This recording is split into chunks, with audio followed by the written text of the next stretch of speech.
Hello friend, Pooja health and beauty tips के साथ मैं लाई हूँ आपके लिए मॉइस्चराइजिंग का तरीका।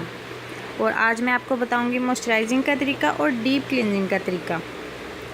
मॉइस्चराइजिंग का तरीका ये है कि दो चाय के चम्मच दूध की मलाई या खालिस शहद लेके हल्के हाथों से चेहरे पर मसाज करें।